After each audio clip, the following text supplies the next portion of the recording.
Hi there, welcome back to Scribbles and Ink Stains. My name is Mary, and today I will be popping open day 6 of my Inkvent Diamine Advent Calendar. Let's just jump on in.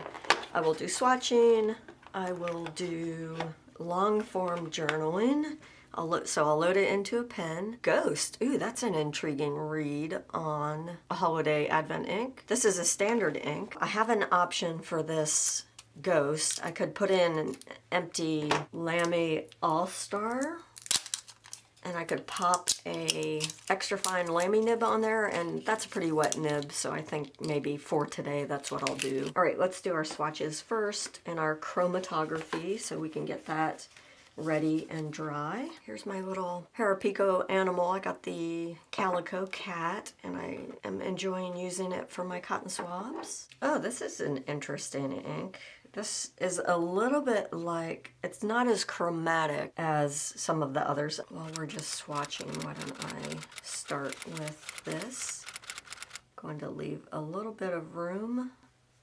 For now, for the chromatography, I'll just use my little Iro Utsushi dip pen. This is by Pilot. Has a medium nib. Give it a couple coats. Going to have to count manually. 1 minute.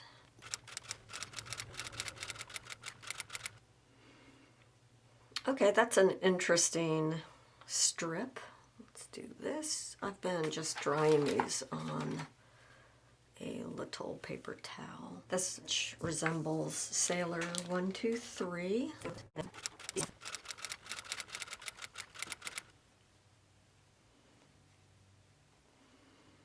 So I think out of the nib, this is going to flow like a gray with some character. It won't be quite as duochromy as the Sailor ink, but it sort of has that same kind of vibe. Here's my swatch of Sailor 1, 2, 3.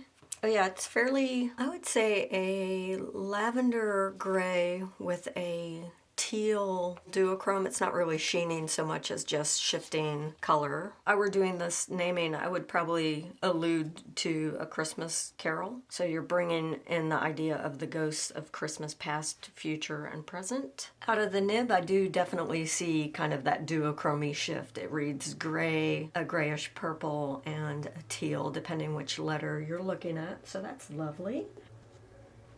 Use some close-up. That's a great matchy-matchy situation between pen and ink, if that's your jam, if you like matching your ink to your pen color. As a reminder, the chromatography doesn't really give you much of a hint. It shows you the ink makeup, but it doesn't really... Well, I suppose I get a lot of those warm pinks on the Hobonichi paper, and even over here on the Midori.